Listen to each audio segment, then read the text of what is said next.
9월 17일 목요일입니다. 출애굽기 38장 말씀 그대로 만든 번제단, 물두멍, 울타리라는 주제로 말씀을 나누겠습니다.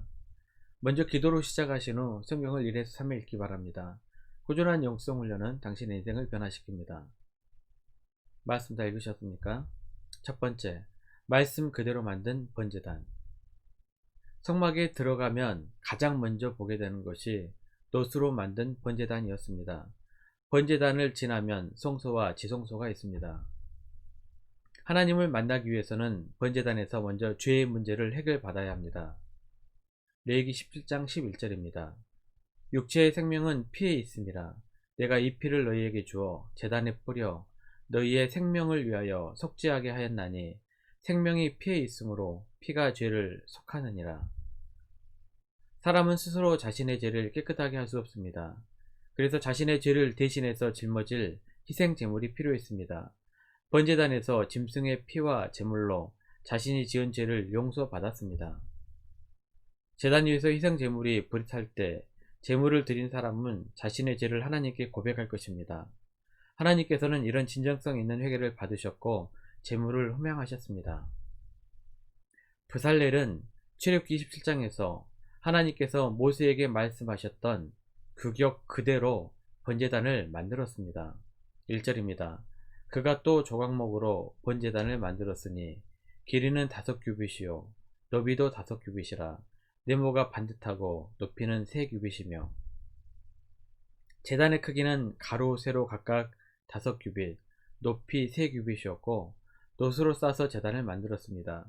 그리고 제단에는 언제든지 제물을 태울 수 있도록 항상 불이 붙어 있었습니다. 레위기 6장 12절 13절입니다. 제단 위에 불은 항상 피어 꺼지지 않게 할지니 제사장은 아침마다 나무를 그 위에서 태우고 번제물을 그 위에 버려놓고 화목제의 기름을 그 위에서 불사를 찌며 불은 끊임이 없이 제단 위에 피어 꺼지지 않게 할지니라.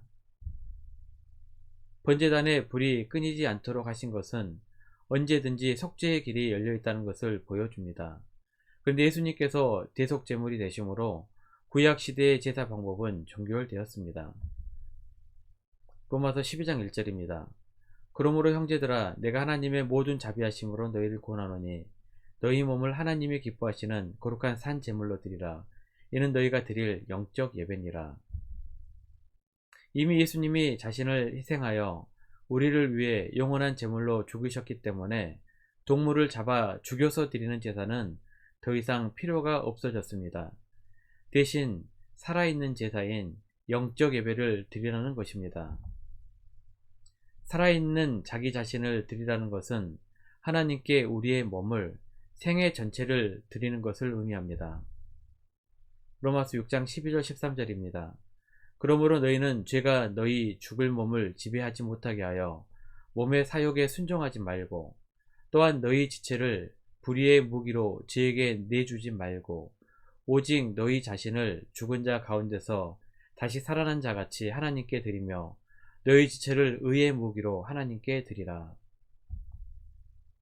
그러므로 이 시대에는 우리가 마음과 뜻과 정성을 다하여 드리는 예배를 기뻐 받으시는 것이지 구약시대에 제물을 태우거나 향을 피워 올리는 제사가 아닙니다. 두 번째, 말씀 그대로 만든 물두멍. 8절입니다. 그가 놋으로 물두멍을 만들고 그 받침도 놋으로 하였으니 곧 회막문에서 수종두는 여인들의 거울로 만들었더라. 물두멍은 놋 거울로 만든 일종의 커다란 세숫대야로서 번제단 앞 성소 입구에 위치했습니다. 제사장들이 성소에 들어가기 전 혹은 제사를 드리기 전 먼저 손발을 씻기 위한 것이었습니다. 번제단과 성막 사이에 두고 그 안에 물을 담으라는 규정에는 성막의 다른 기구와는 달리 특별하게 모양이나 크기 등은 언급하지 않으셨습니다. 물두멍의 재료가 놋골이었다는 것은 중요한 의미가 있습니다. 거울은 우리의 모습을 보면서 고칠 수 있는 것입니다. 영적 거울인 물두멍 앞에 서서 우리의 내면의 세계를 바라보세요. 성령의 도우심으로 늘 깨끗하고 거룩한 삶을 살 수 있는 성도님들이 되시기를 바랍니다. 세 번째, 말씀 그대로 만든 성막 울타리. 성막의 울타리는 가로 100규빗, 세로 50규빗, 높이 5규빗의 땅 위에 기둥을 세우고 세마포를 빙 둘러 쳐서 만들었습니다. 기둥은 성막의 동쪽 면과 서쪽 면에 20개씩, 남쪽 면과 북쪽 면에 10개씩, 모든 기둥을 돛받침 위에 세웠습니다. 총 60개의 기둥이 사용되었습니다. 그리고 기둥의 안쪽과 바깥쪽에 기둥 위에서 땅 아래까지 끈으로 연결하여 돈 말뚝을 박아 단단히 고정했고 빙 둘러서 흰 세마포 포장을 쳤습니다. 요한복음 10장 9절입니다. 내가 문이니 누구든지 나로 말미암아 들어가면 구원을 받고 또는 들어가며 나오며 꼴을 얻으리라. 성막의 문은 지성소 안에 있는 복귀 위에 계신 하나님을 만나러 가는 첫 관문입니다.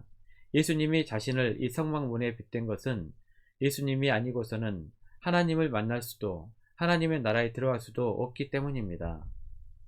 십자가에서 피 흘리신 하나님의 어린 양 예수 그리스도를 믿지 않고서는 어떤 사람도 구원과 영생을 얻을 수가 없습니다. 요한복음 14장 6절입니다. 내가 곧 길이요 진리요 생명이니 나로 말미암지 않고는 아버지께로 올 자가 없느니라. 네 번째, 정확한 결산. 21절입니다. 성막 곧 증거막을 위하여 레위 사람이 쓴 재료의 물목은 제사장 아론의 아들 이다말이 모세의 명령대로 계산하였으며, 하나님께서 임재하시는 성막을 짓기 위해 백성들이 자원하는 마음으로 정성껏 예물을 드렸습니다. 모세는 이 모든 헌물들이 제대로 사용되었는지 아론의 넷째 아들 이다말에게 결산을 시킵니다. 금과 은과 놋을 결산했는데 사용된 양은 다음과 같습니다. 금은 약 1톤, 은은 약 3.4톤, 놋은 약 2.4톤 정도 들었습니다. 하나님께 드린 거룩한 성물이기 때문에 모세는 정확하게 결산하게 했습니다. 우리 인생도 마찬가지입니다. 우리의 마지막 때 우리도 하나님 앞에서 정확하게 결산해야 합니다.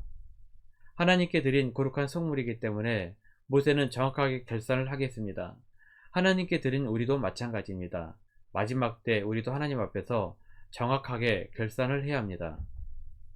마태복음 25장 19절입니다. 오랜 후에 그 종들의 주인이 돌아와 그들과 결산할세. 하나님 앞에 섰을 때 인생에 대해 부끄러움 없는 결산을 하시기를 바랍니다. 하나님 앞에서는 그 어떤 것도 숨길 수 없다는 것을 기억해야 합니다. 히브리서 4장 13절입니다. 지으신 것이 하나도 그 앞에 나타나지 않음이 없고 우리의 결산을 받으실 이의 눈앞에 만물이 벌거벗은 것 같이 드러나느니라. 말씀 요약합니다. 첫 번째, 하나님께 전인격적으로 여러분의 몸을 생애 전체를 드리십시오.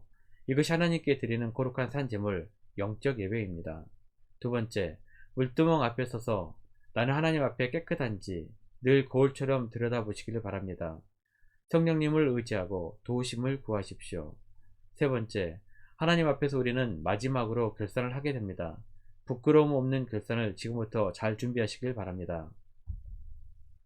1년 성경 일독 주간 기획입니다. 오늘은 목요일 다니엘 2장부터 6장까지 천천히 말씀을 묵상하십시오. 9월 중보 기도 제목입니다.